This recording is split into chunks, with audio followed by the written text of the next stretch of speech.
0.28, okay. I got like something a lot lower from just the points that we have. Yeah, so this is 0.33, and you said you finally got 0.28. Something like that. Okay, well, that's closer. Do you happen to remember what you got there? It doesn't even matter, I'm just, if you don't remember, just. I think it was 1.3-ish. 1.3, so bigger. If this is smaller, yeah, I guess that kind of makes sense. So those are going to be very dependent upon one another, right? If you change this number a little bit, you're necessarily going to have to change that number. So they kind of come as a group. But I don't know. I'm trying to. I have not found. I haven't looked hard. I looked a little bit to find some of the original papers on that. But where I am is I understand this, and it's got a very good conceptual understanding. It's not clear to me that the data really fits it that well. I don't know, there may be a plus or minus on this. I don't know if you did any error analysis on that, but that's something I should probably do before I get too harsh, but yeah, I don't know. So far it's not looking like that pops out beautifully, right? It has a beautiful interpretation, and we would love for that to be true, but I'm not sure what the deviation is right now. So that's something that popped out at me when I was doing the exam. Anything pop out of y'all? You're just happy it's over? All right, so next topic, unless there's something else you guys want to talk about. I'm going to sort of sketch out this. I will hit some of the points in detail, but I will also wave my hand over some of them. But the gist is, we're going to talk about the Poisson, spelled that I'm sure, K probability. You think about Poisson statistics. It's about something really, really random. Apparently the first use of this, it wasn't by Poisson, it was somebody who used it on actual data, was for deaths among Prussian cavalry due to being kicked by a horse. Now, I don't know if that's true, I haven't actually found that paper, but man, I would just love to see that paper. But basically the idea is you have something that for which there is there's nothing deterministic about the event. You have an event and it is as random as you can imagine it being. And we think that if a particle, something breaks down, something decays up there, we talked about beta decay. Remember we talked about how if you pile up neutrons, the energy's high, and if you beta decay one of those neutrons to a proton, you lower the energy. And the conclusion there was that N and P ought to be roughly the same. N and Z ought to be roughly the same. And that's what we see there. And that has to do with beta decay. Alpha decay, we talked about that just lately. Alpha decay is a decay, something throwing out an alpha particle. We'll talk a little bit more about that. But given, there doesn't seem to be any way to look at a given nucleus and say, all right, get ready, it's about to go, boom, look at it. They just go, right? There's an overall average that we can write mathematical equations to. But the individual decays, we think there's no way to predict. So that's what we're talking about. And basically it says, what is the probability of having N decays in a time T? And I'm just going to give you the answer. I'm going to talk a little bit about what I think is a reasonable interpretation of the various parts. Then we're going to step back, we're going to do some math, and then we're going to come back and use this to look at decays like fission decays, right? Looking at how those large nuclei break down to smaller nuclei, and which then break down to smaller, even smaller nuclei. So that is e to the minus gamma t times gamma t to the n over n factorial. And again, I'm going to give you what I think is a reasonable interpretation of why that looks the way it looks. It's easy enough to figure out what p of 0, 0 is.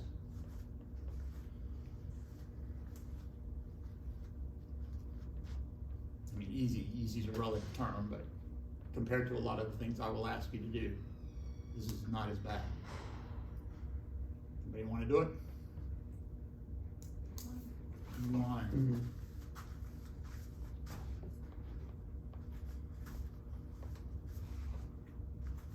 Does that make sense? Physically, does that make sense? Why does that make sense to you? Physically? Yeah. Because you have 100% chance of nothing happening. In zero time, and that's relevant, right? Guaranteed, you're guaranteed to have no decays in zero time, if we're thinking about radioactive, right? If you, no time, no Prussian soldiers get killed, right? So that's what that's done. We'll use that as we go along, but you can think about what happens, and we'll think about what happens when n is big. E to the minus gamma t, and we're going to see this, is the probability that nothing has happened yet. Like if you chose your favorite uranium atom and you just watch it all day, this is the chance that nothing happened yet, that it has not decayed. Does that seem intuitive? Whether it's true or not, that's a separate conversation. We're gonna see where that comes from mathematically, but intuition. What happens at t equals 0? Guaranteed nothing happened, right? We just had that conversation. As time goes on, what does that do? It's smaller. Gets smaller. What is that telling you? As time goes on, it gets less and less likely that nothing's happened. Exactly right.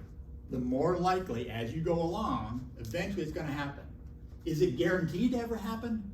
No. That number never quite gets to 0. But as a physicist would say, it gets 0 enough. It'll get small enough that it might as well be 0 as far as we're concerned. And so that does make sense. So what if I were to calculate 1 minus e to the minus gamma t, what would I be, it's not much more is equal, what would I be doing? What would I be calculating? Probability that something happens. Probability that something happens, exactly right. That starts at 0 and increases. And in fact, if gamma t is a small number, that's approximately gamma t. And you're going to look at that because you're going to do a Taylor. Have I talked about Taylor series approximations? Have I made you do one yet? It's this far into the semester, I'm bound to set it. I think you mentioned it. I don't know if we've had to do one in this class. All right, well then let's, plenty of time to do that. So Taylor series, who's heard of a Taylor series expansion? Most everybody, okay. They probably talk about it in the calculus class. You have not. I get the impression from your wide-eyed glare that you haven't, but you don't want to say anything, because that would single you out in the way that I have just done. So you need to tell me stuff. I think I had a statistics class that did this when I was in psychology. Interesting. Well, yeah, they would have done this. It's interesting that they would have done a Taylor series, so that's kind of cool. I vaguely recall it from that. I don't know if I'm actually correct though. Right. Now, who knows? I mean, all this stuff, I'm with you 100%. The past is basically, I'm not sure that happened at some point in the past. So, Taylor series approximation, and what we will use it for is when things are small. That's when it's going to be useful to us. So I'm going to tell you straight up. Sorry, You said as what gets really small, that goes like gamma t? if gamma t is small, if this is a small number, this quantity is the same as that quantity. Okay. So we're going to do this a little bit.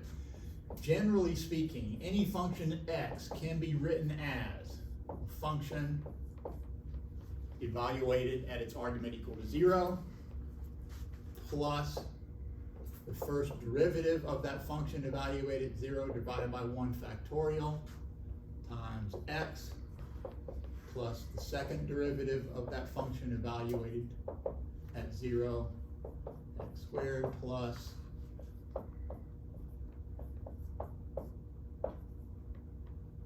that should be 3.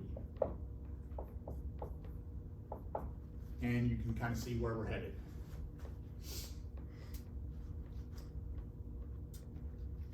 This x, when this is, so Taylor got his name on it because he showed that this is equal. If you do an infinite number of them, that's guaranteed to be equal. An interesting thing to do is, as an example, you should do this, I'm not gonna do it for you, but suppose f of x is 1 plus x cubed. You might need to do the fourth term for that one. Do a Taylor series expansion at that. And it turns out there's an especially easy way to do that one. If you just carry out that cube, you'll have the series. But this one is not particularly valuable to do with that, but I think it's an easy way to see what you're doing there. Do it, don't do it, that's your business. Essentially, all I gotta do is take derivatives and I can generate an infinite series that is the same as my original function. When this is valuable to us typically, or to me typically, is when x is small number. It's a small number. Because if x is small, 0.1, and I square it, what happens to it? It's even smaller. 0.1 squared, 0.01. 0.01, right, small. What about x cubed, etc., right? Every single one of those is smaller than the one before, so long as x is small. And so sometimes you get away with saying f is approximately f at 0. That might be enough. The value of that function evaluated at just one point might be all you need for your purposes. If it's not, you might add this term.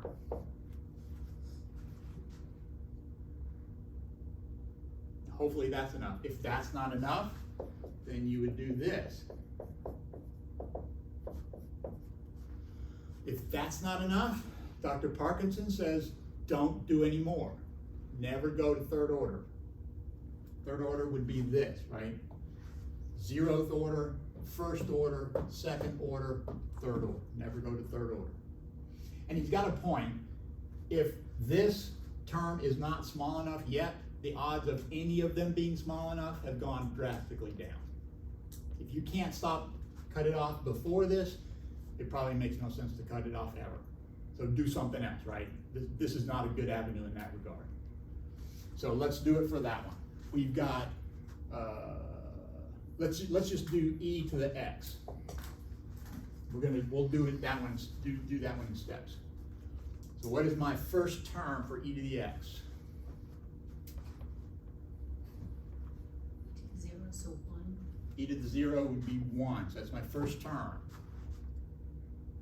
Plus, what's my next term? To the x over 1 times x. E to the x, e prime, so I gotta take the derivative of that. That's not too bad, right? Derivative of e to the x is e to the x. That's why you invented it, right? E to the x evaluated at 0, still 1, divide by 1, still 1, times x. And that might be enough. It's gonna be enough over here. Because now we're gonna write our e to the minus gamma t as approximately equal to what? 1 plus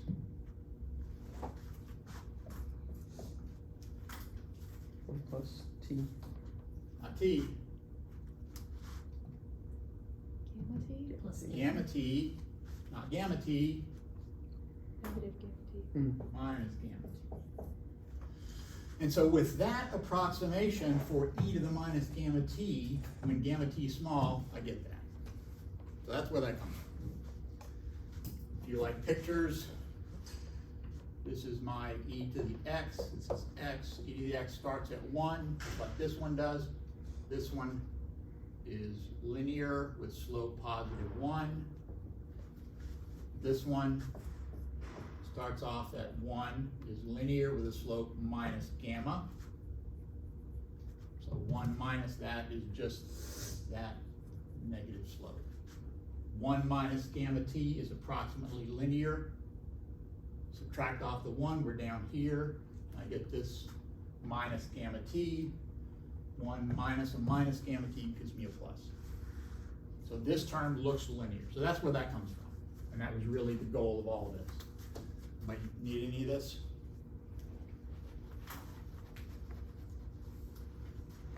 Do this one, do it that way, and then It's easy enough to check that you really did get the right series.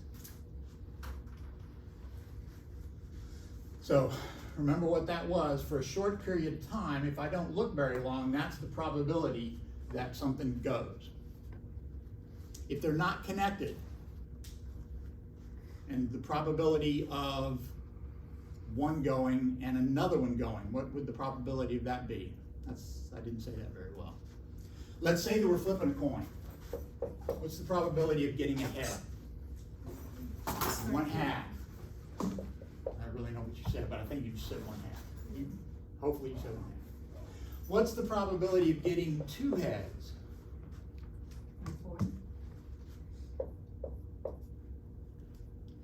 1/4. But what unspoken assumption did I make about flipping my coin? That each time is independent Independent of the last. previous one, exactly right. That there's no connection from one event to the next. Also that it's a fair coin, right? So that was an assumption too. But that power assumes there's no connection between them. So if I've got N uranium nuclei and one going off has nothing to do with the other one going off, then what would the probability of 2 of those be? This is the probability of one going off. What would the probability of 2 of them be? Squared. What would be the probability of N of them going off? That to the N power. Last step. I've got 2 that are going to go off, right? And maybe it's number 2 and then number 4.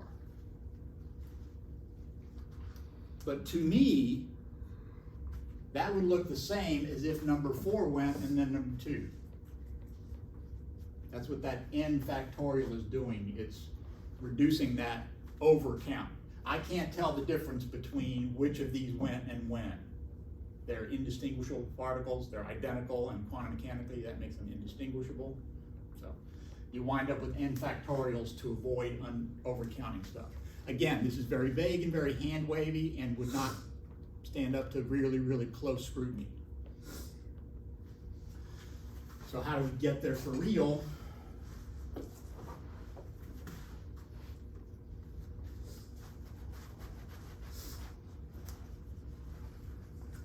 We start that we definitely use.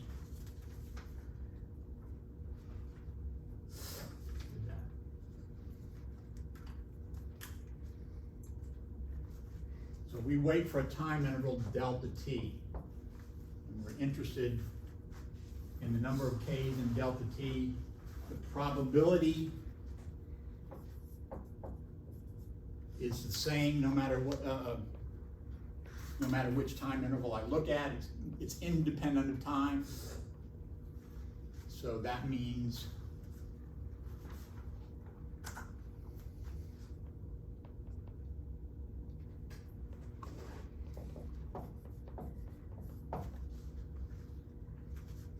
any given time interval, you pick your favorite, early or late.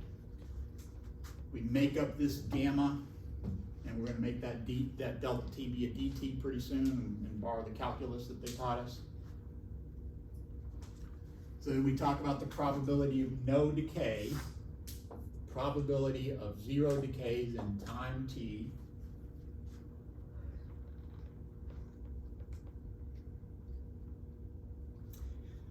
We start there, and then we wait a time delta t, and we want to relate the probability of 0 decays in t plus dt. I look at the probability of 0 decays up to some time. Let's assume I know what that is. We're going to find it sort of retroactively. We're going to figure out what it has to be. If I wait dt later, that's going to be the probability that there were no decays up until t onto 1 minus gamma dt. And that's that same probability that nothing happened again. I use the definition of a derivative. Wow, that's weird. I can rearrange that into dp 0t dt equals minus gamma p of 0t. So that's the function that the probability of 0 times, 0 events in time t has to satisfy. Where did I start? I said, assume this exists. There is something that tells me the probability of 0 decays in time t.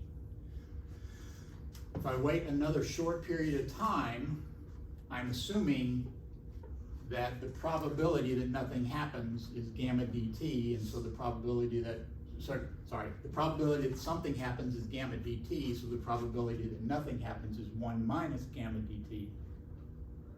And so this function, whatever it is, must satisfy that. That's going to be enough for me to figure out what it has to be.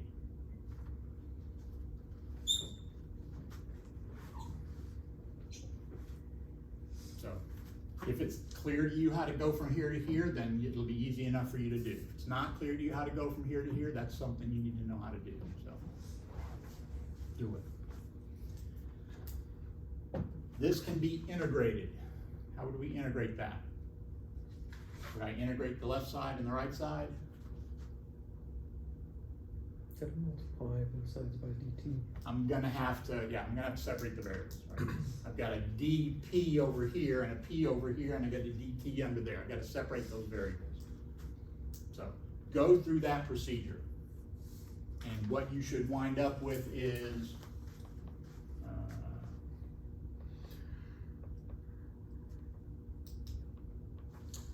at some point you're gonna try to evaluate the constant, and you're gonna use this. When you do that integral, you'll get a constant. And you're going to use this to evaluate that constant.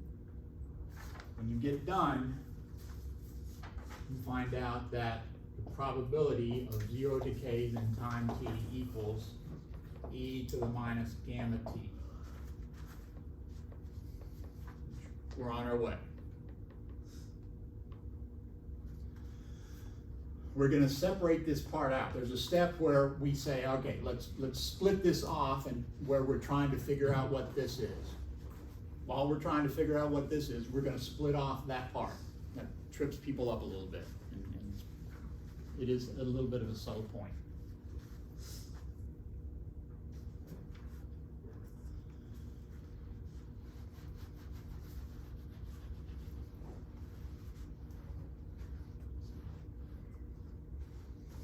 Now, what is the probability of a decay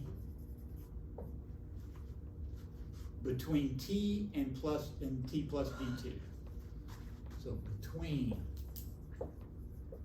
t and t plus dt. How do I get that? If the decay is going to happen between t and t plus dt, it cannot have happened before t. I'm looking at one decay, and I want to know what is the probability it happened in that interval. So if it's going to happen, then it cannot have happened up to here. So that probability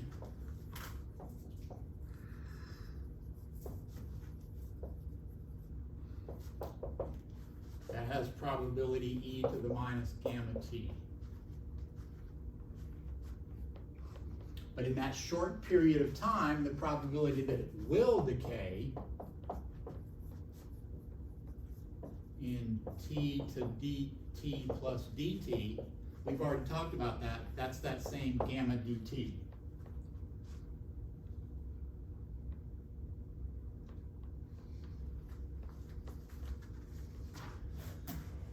So if I multiply that, that is very specifically the time for a decay in t to t plus dt.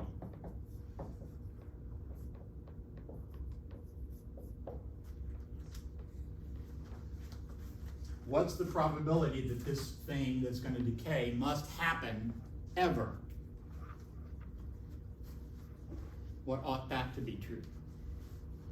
Probability is not 0. It's not. Probability in any given short period of time is gamma dt. So probability is not 0. What's the probability that will ever happen ever? 1. 1.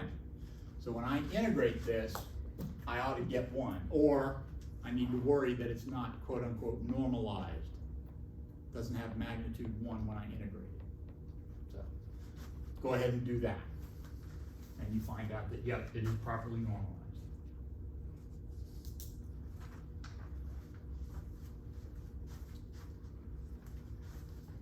That's the probability that an individual decay will happen, one single decay will happen within that time t to t plus dt. How would I calculate the average time, which physicists like to write this way? How would I calculate the average of stuff?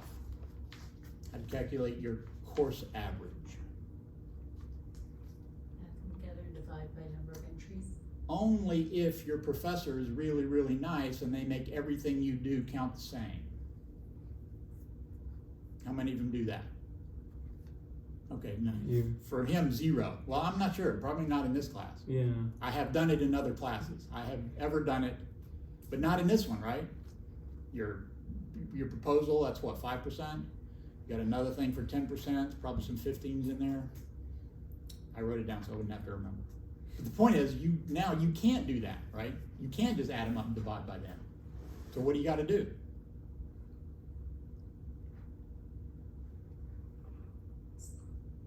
Total How do you earned- calculate your average? Total earned divided by total possible. Okay, yeah. So the important part is the thing that you're glossing over, the total earned.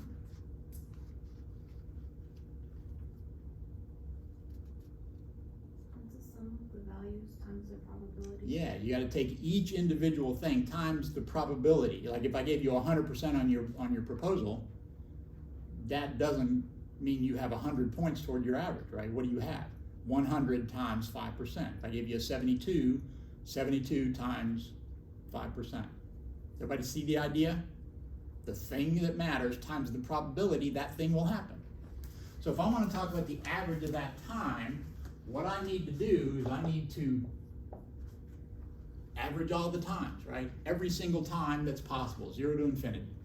Times what? Times the probability. What is the probability? E to the minus gamma t, gamma dt. And then I gotta add all those together. Now what I really have is really, really tiny, almost infinitesimal time periods, and I have a really, really large number of them, an almost infinite number.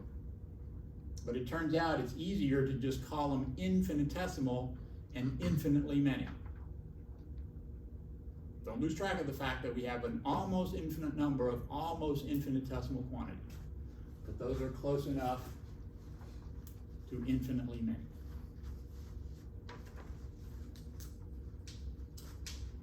When you do that integral, I wonder what the units of that integral are.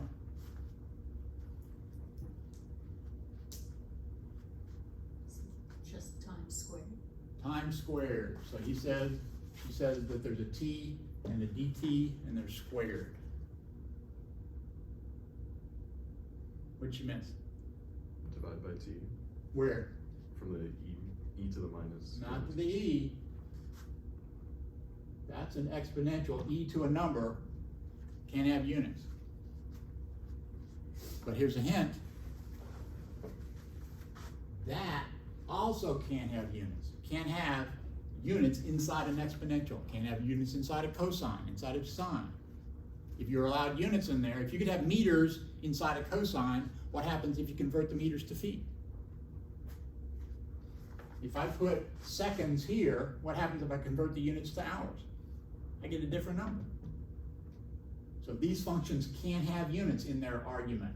Well, that tells you what gamma must have units of. 1/seconds. 1 over time, right? It's a rate. So, seconds, no units, 1 over seconds. What are my units? Seconds. Seconds. Is that what I'm hoping it was? Yeah, that turned out pretty well for me, because I'm looking for an average time. When you do that, you find out that the units are that the answer is 1 over gamma. That's how long it takes for my function to drop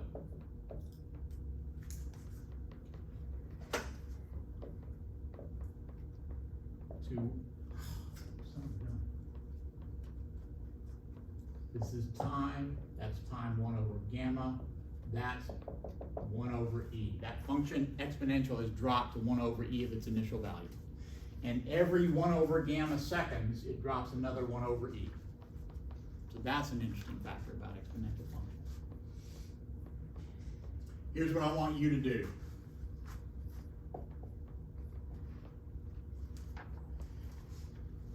Ask yourself,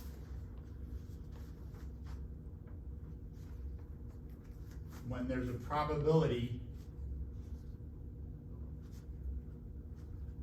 when this drops to 1/2 its value. Later on, that's going to be when half my uraniums have converted to thorium or whatever. It's called the half-life. Figure out what that is. Show that it's equal to ln2 over gamma.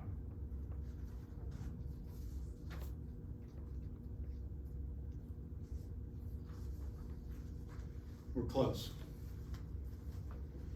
And any questions about anything I've asked you to do?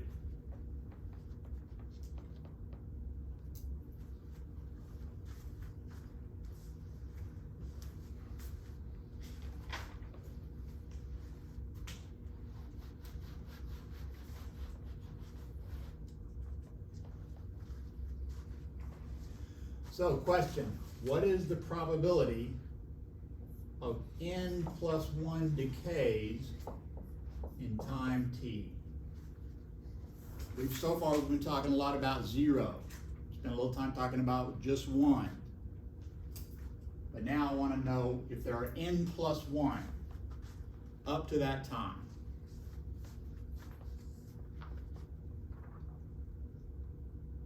That's what I'm trying to get. Remember that that includes an e to the minus gamma t part. I'm going to factor that out. Again, that trips people up for some reason. That's why I'm hitting it so hard. So for that to happen, for there to be n plus 1 decays in time t, there have to be n decays in 0 to t prime less than t. There's some time t prime in there somewhere. And somewhere in there, there have been n decays up to that time.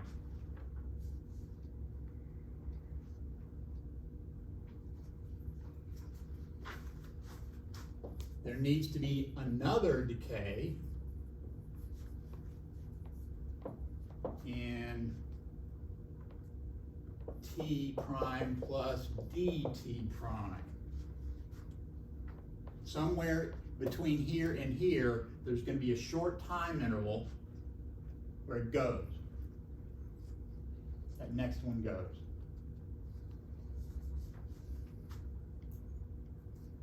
We know what that is. That's gamma dt prime. We also know what this is.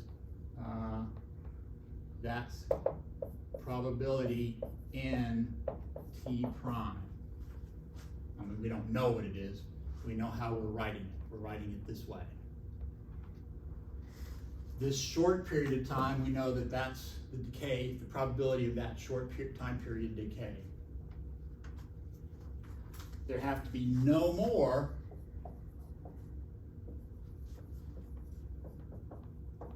in t prime to t, p 0 t minus t prime.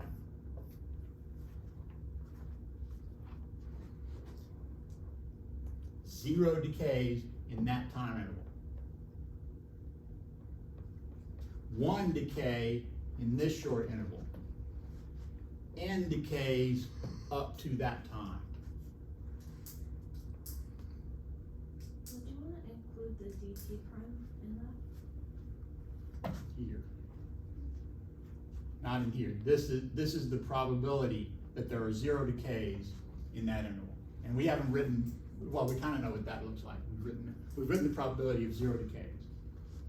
But in number 2, Yes, we're finding the probability that there's 1 decay in this in interval. t prime and t plus dt prime. And then we're gonna go from t prime to dt prime, t prime plus dt prime up to t with no more, right?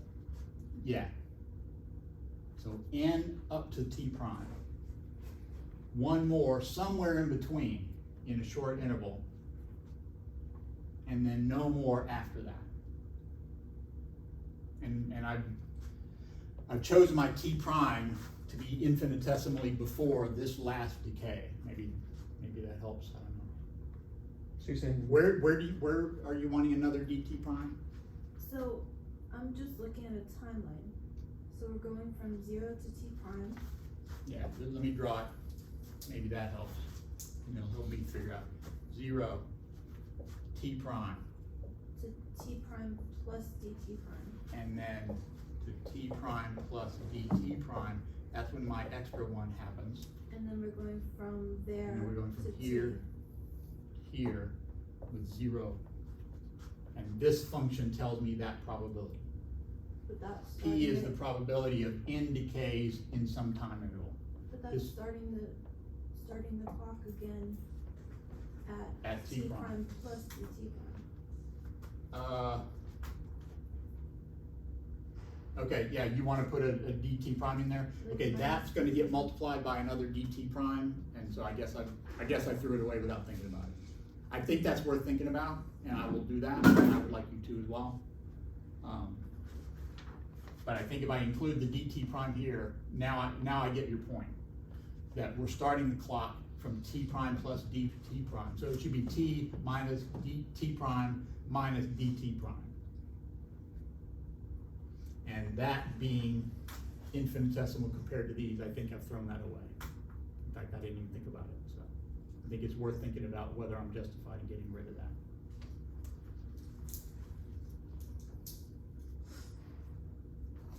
So, with that in mind, and with that little asterisk hanging around,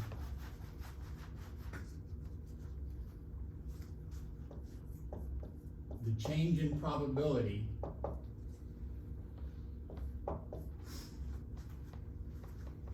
is the probability of n decays up to t prime, probability of another decay here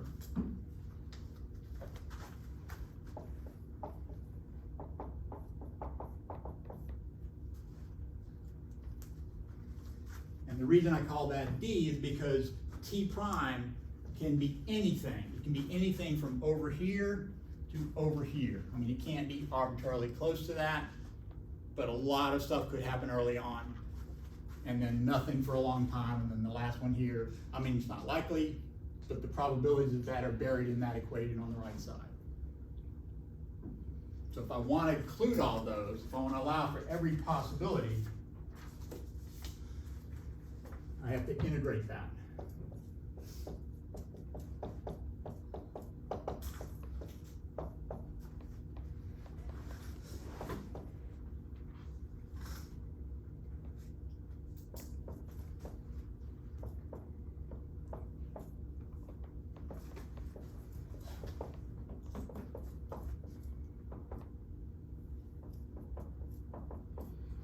But we know what that is. That's e to the minus gamma t minus t prime. I'm going to go ahead and write that out.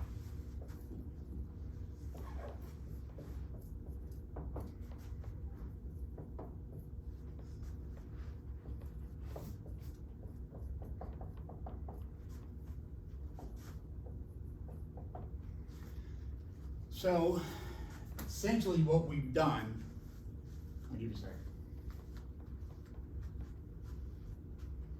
Essentially what we've done is set up a Green's function, or an impulse response. So you might want to jot those down because those are words that will come up. Green's functions, impulse response, these are ways that you look at a system. Another one that you've done, tell me if you've seen this before.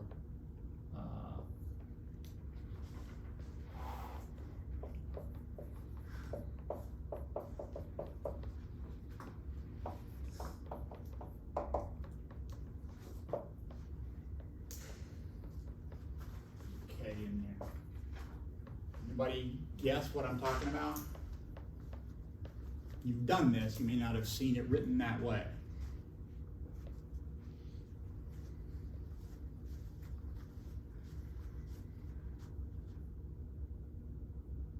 What do you bet V stands for?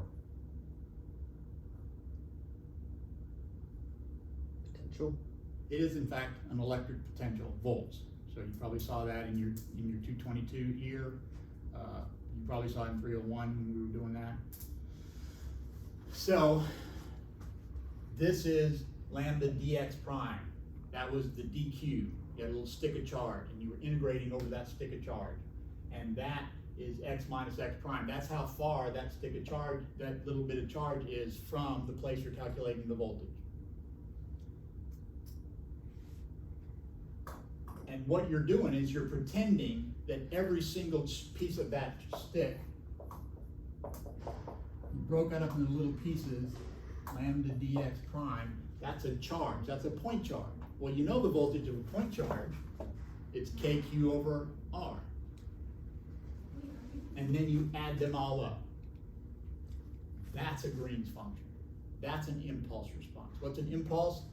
An infinitesimal point charge, an infinitesimal influence, an infinitesimal one decay. And then you integrate that, and that gives you the answer. This is the solution to your whatever problem it is that you have for just one thing. This is the solution to the probability for just one thing happening, one decay. And then this is how you, it's called a convolution integral, but the short version is this idea of using a Green's function to integrate, to solve a problem that you're trying to solve, very useful and very common. So at a bare minimum, you can use that at parties.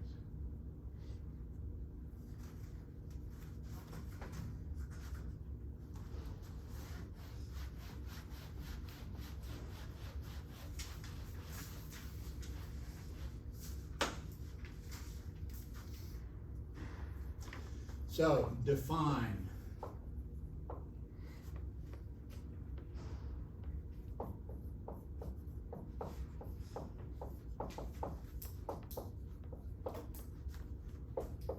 And I need another symbol, but I didn't want too many, so I just put a bar over that. Remember how I said we were going to split off that exponential part when we were just trying to find the other part? This is it. This is that step. This is what I said we were going to do.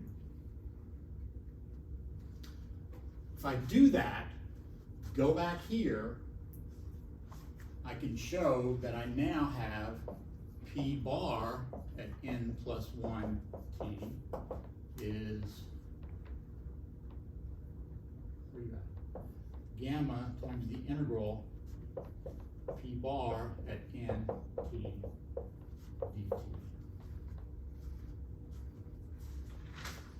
So I've basically factored out the whole exponential part.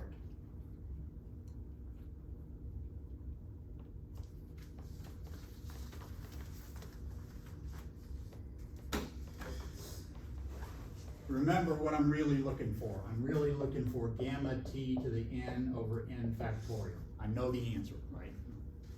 Ordinarily, you would not know the answer. You wouldn't know where you're headed. I'm trying to illuminate the terrain a little bit better.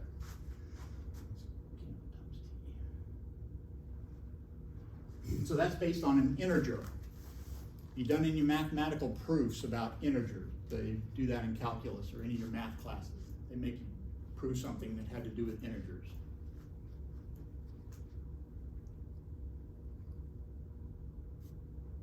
for example. Now you wonder. Like proving that square roots are irrational, or are you Some- trying to get at like induction? Yeah, that's it. I was trying to get somebody to say induction, and she did. So, mission accomplished. Yeah. Proof by induction. Who's heard of proof by induction? What's a proof by induction? You said you heard it? No. What's a proof by induction? You prove something for like the lowest case, and then you kind of prove all the other cases at once. It's so cool. It's like you almost don't do it. You have to show that it works for n equals 0. Right? We've already done that. We know P0T. We figured that out. And so we know that gamma t to the 0 over 0 factorial equals 1, and in our solution we had 1 times e to the minus gamma t. Remember that 1 that I didn't write? It was there. So we know that this function, our Poisson distribution, works for n equals 0. Then we're going to assume it works for n. We're just going to write it down. We're going to say, supposing it works for n, and then prove that if that's true, it must work for n plus 1. Done. Why are we done? Assume it works for n, prove it works for n plus 1. That's all we've proven. That it works for 0, and that if it works for n, it works for n plus 1. Why are we done now? It's because n could be any number. Yeah. Any number plus 1. We know it works for 0. Yeah. And n gives you n plus 1, means if it works for 0, it works for 1. But if it works for 1, it has to work for 2. See the pattern? So that's what we're doing. We're proving by induction.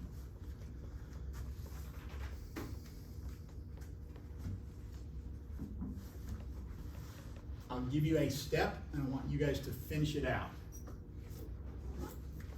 We start off by assume that P bar n minus 1 t equals gamma t to the n minus 1 over n minus 1 factorial. You're going to put that in your here. And when you integrate, you will have an expression for n, sorry, you're going to put it here. You can have an n minus 1 in here.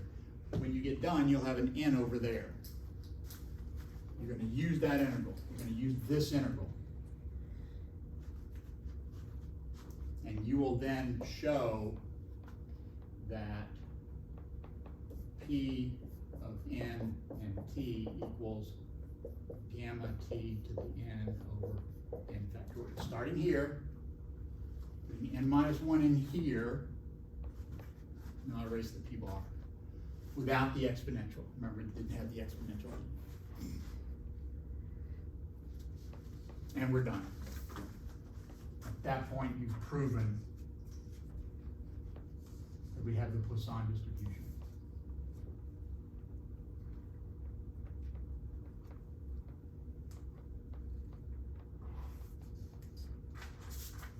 I found it useful to do that for just a couple of integers before I did it for n and n minus 1 and n plus 1. Do it for P1t, P2. We already did it for 1, a 0. Show that it works for 1, and so on. This is the probability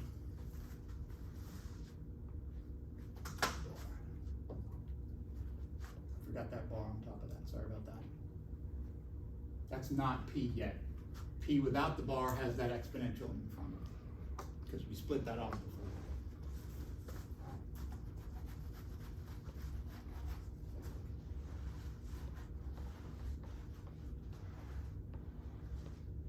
I'm going to talk about how you will show.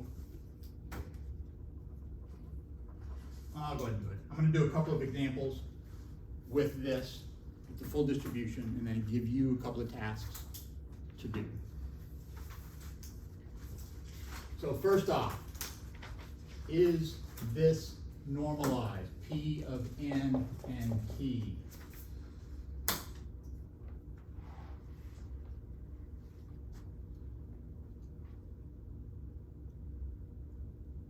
If I add up the probability of all possible events,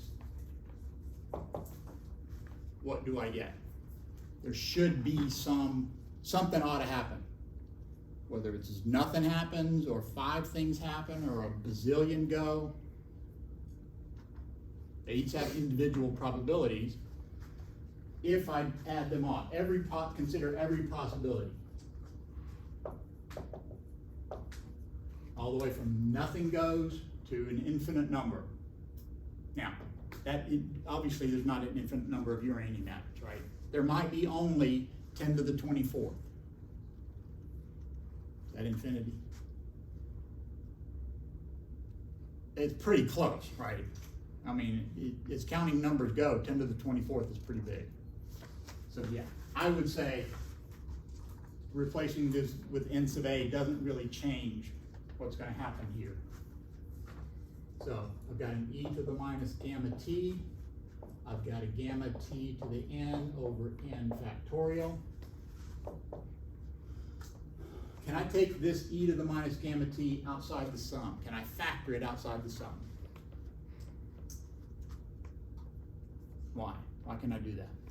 Because there's no n. The sum is over n, right? Anything that doesn't have an n in it must be common to every single term. I'm just factoring it outside of this infinite multinomial.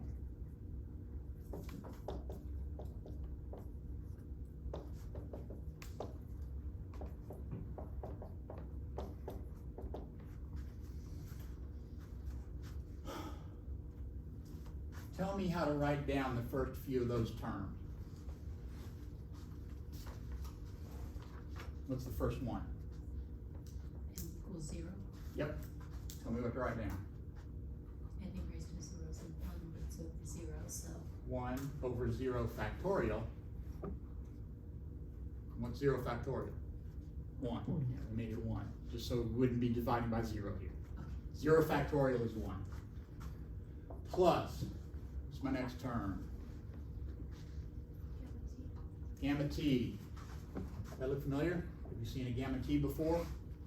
Lately? Have you seen 1 plus gamma t lately? Yeah. What's the next term? Gamma t squared over 2. Does that look familiar? In fact, what is that? If I take all of these terms, what is that equal to?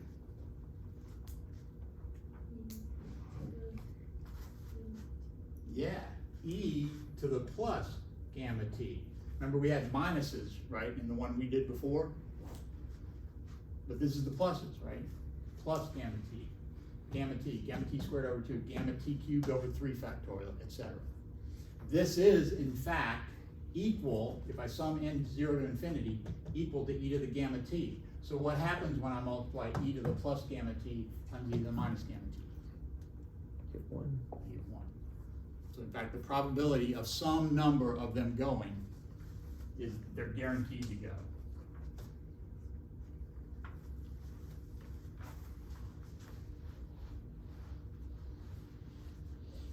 Last thing I'm going to do, average number n in some time rate. How do I calculate an average number of n? What did we do before? We took the thing we're trying to find the average of times the probability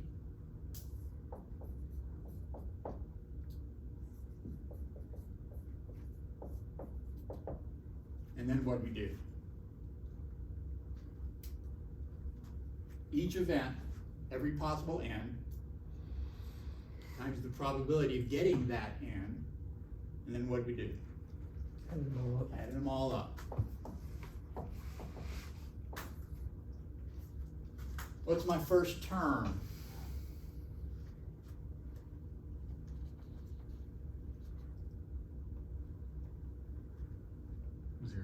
0, right? So I don't even need to include it. I could really just do this this sum starting at 1, right?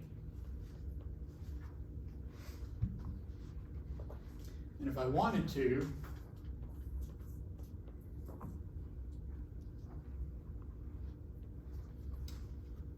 see, I can factor some stuff out. E to the minus gamma t comes out. I can factor out a gamma t if I want to.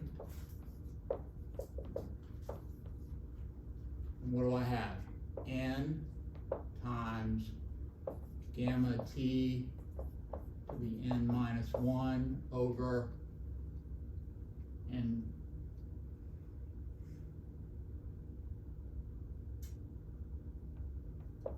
minus 1 factorial, where I divided that n into it. This n divided into this n factorial leaves me n minus 1 factorial.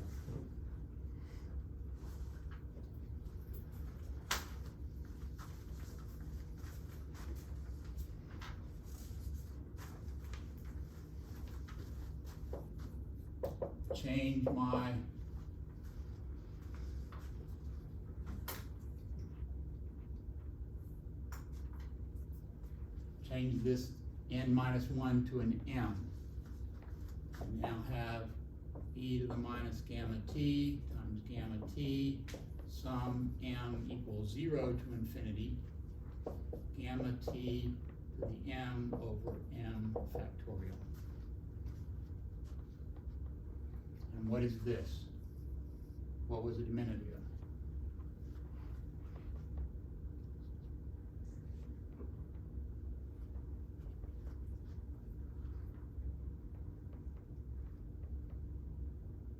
E to the gamma t. It's the same as this, right? Doesn't matter what I call that. It's something that helps me keep track. That, I could change that to an n if you want to, but I would have that. That's e to the plus gamma t. So the average number of decays is gamma t, and that means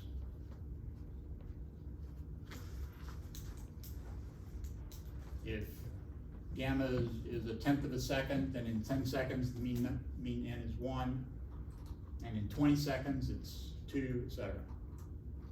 The average number of decays depends on what gamma is. 1 over gamma is the time for 1 over e of those to go. I want you to calculate the average of n squared. You're gonna have to do the same sort of things. You're gonna have 2 steps, basically, before you get to this. Your goal is to form this with a bunch of stuff in front of it. And make this into e to the gamma t, so it cancels with that e to the minus gamma t, and you're gonna have something else. But you're gonna have more terms than I will. You're gonna have to work a little bit harder than I did. When you get done, I got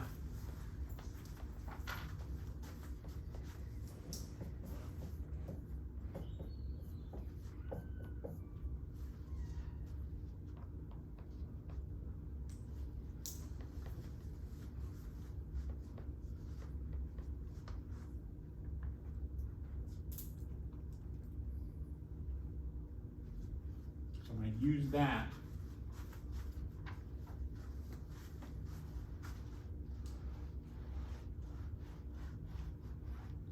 to calculate the variance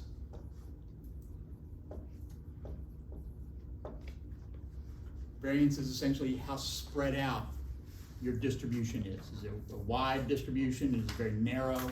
If you're doing an experiment, right, you have an average value of measurements, average number of seconds it takes to drop a rock or whatever.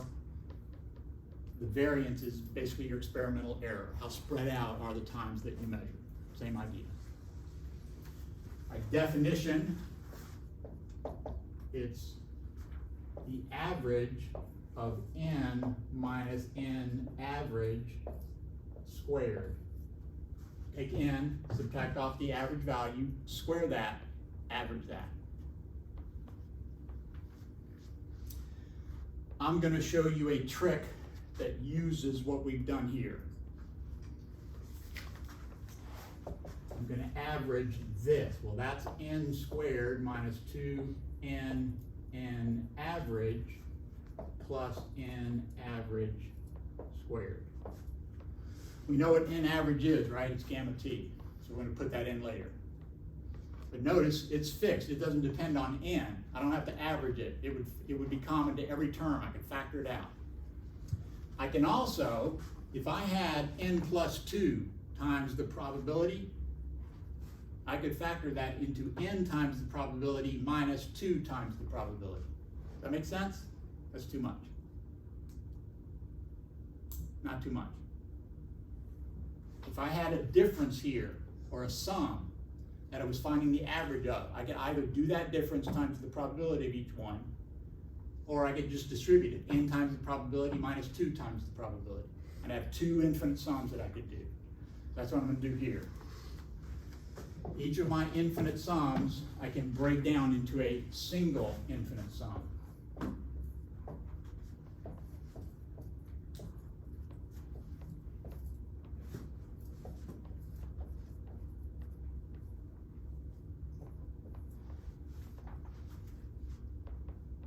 Now let's go get this one. This one's simplest to think about. Imagine if I put an n average squared there. Put a fixed number, 2. Can I factor that 2 outside this infinite sum?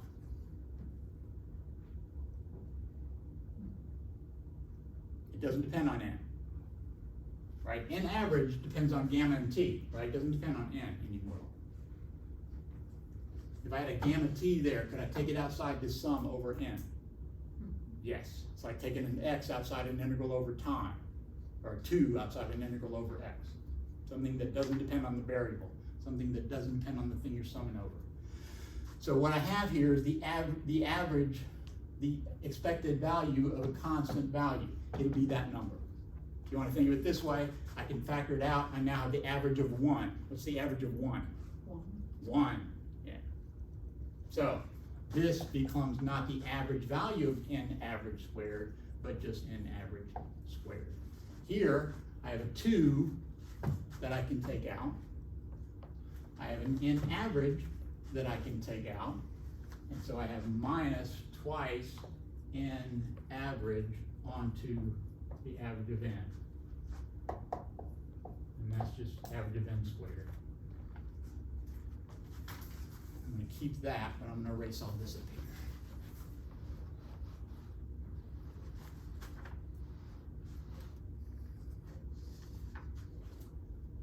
Sigma squared then is average of n squared. That's all I can do with that. But I know what it is. Or at least you will know when you do that. Minus 2, what is the average of n? Gamma t, it's n average, right? So in fact, this term becomes minus 2 average of n squared, not average of n squared, average of n squared. Average of n times another average of n. Plus average of n squared, average of n squared.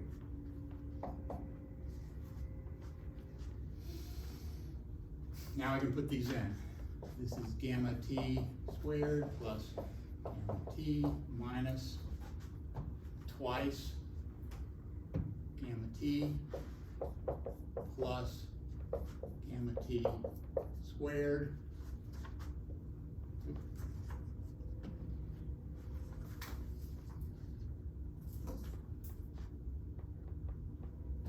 do that right? No, that's got to be squared too. And that's got to be squared. Where did the second plus gamma t come from? Here.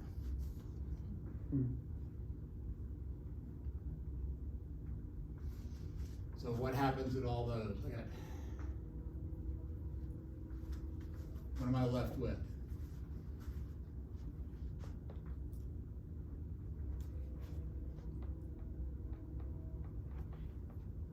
Gamma t. Yep. Which is the same as the average.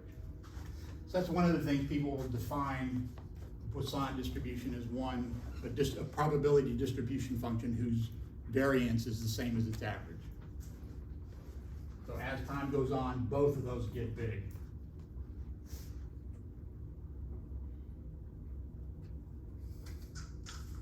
This is cool, but I'm not gonna do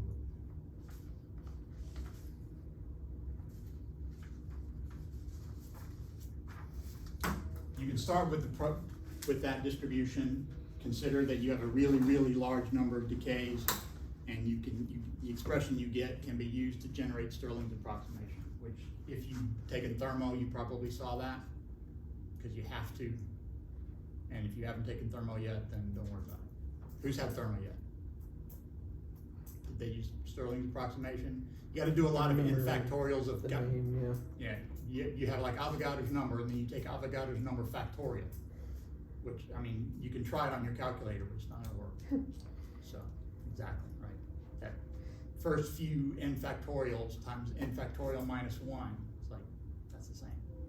And so it winds up being n factorial, Avogadro's number to the power of Avogadro's number, which you need some sort of approximation for large numbers. So that's where that comes from.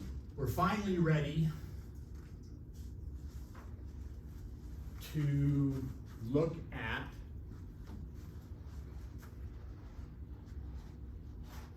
how this is useful to us.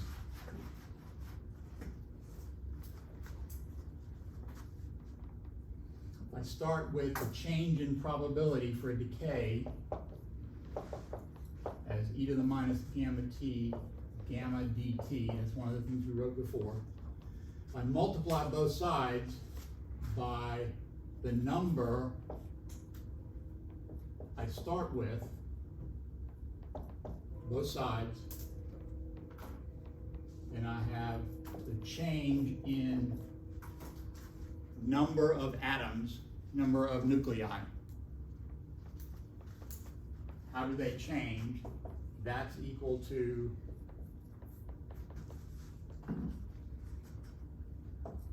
n naught e to the minus gamma t dt.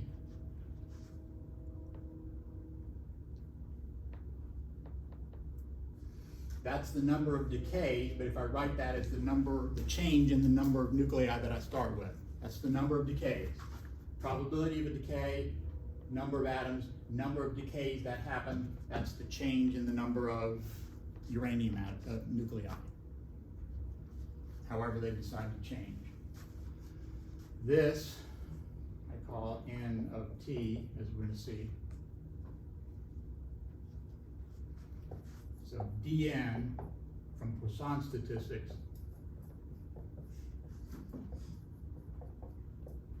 always depends on how many you have right now.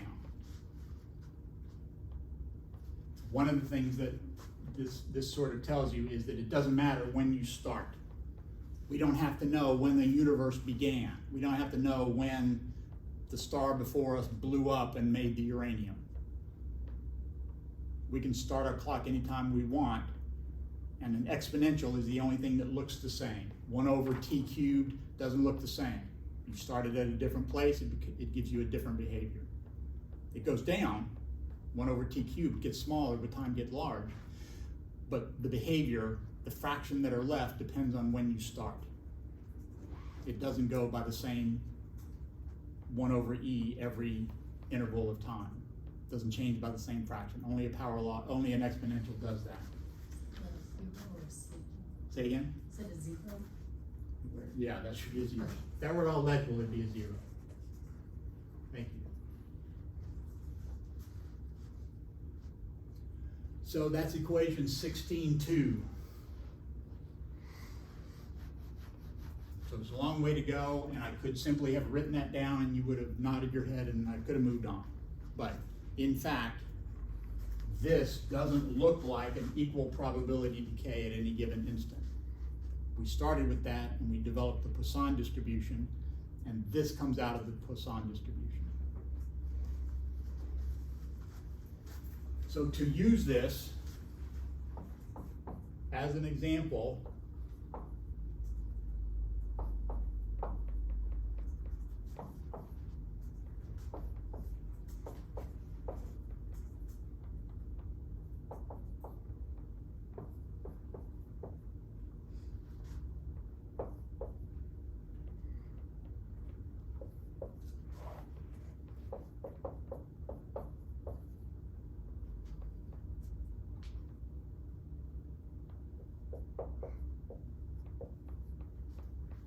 That's my decay, but it's a two-step decay. I start off with what? What do I start off with? Like, I think I- Iodine? Do they tell you the names? Incredibly tiny print made it especially to torture people like me. Yeah, so I start off with iodine, 53.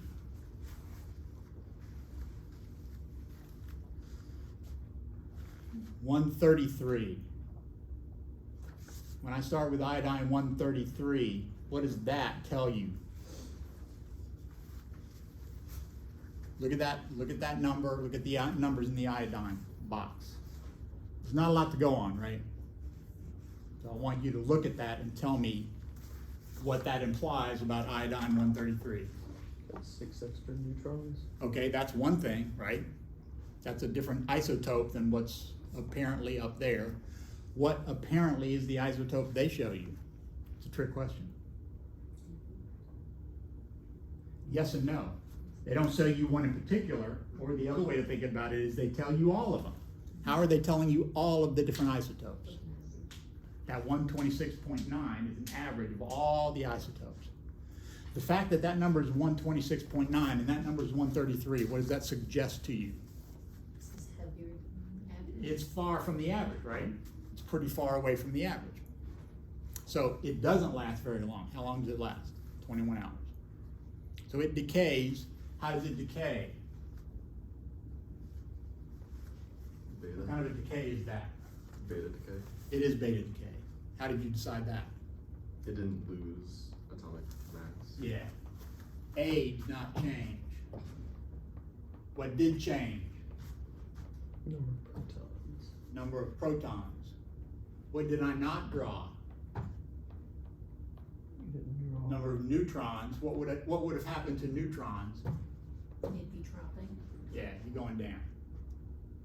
So there's a positive charge So that's a xenon. yeah, It's xenon. just X. But, Where is it? X. Right next to iodine. I thought we were trying to figure out. Oh, what sorry. it was. Yep, you're right. Is it wrong in my notes? Yep, it's wrong in my notes. Sorry about that. Yes, sorry, thank you. Xenon, so 54. So the neutron actually goes, what did I say? I think I said up. It goes down, right? Neutrons have to go down. If A stays the same, Z goes up, N has to go down. So what happened? A neutron, by beta decay, turned into a proton. Threw out a beta minus particle, an electron, that comes flying out.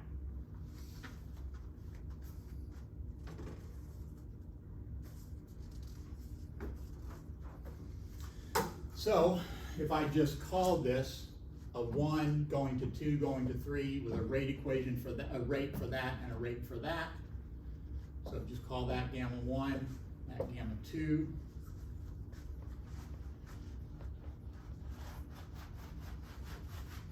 I'll write down the equation and then we're moving on. There will be a number of 1s that decay.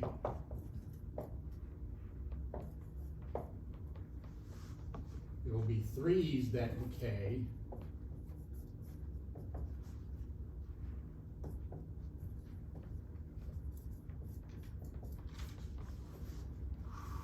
And my 2 will decay.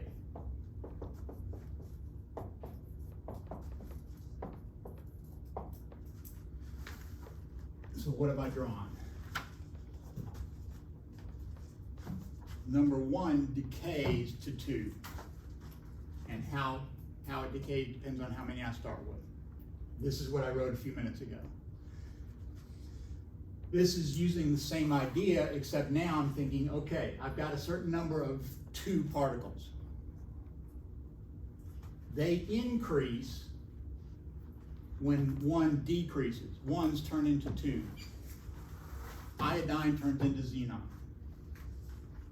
But then they convert to 3.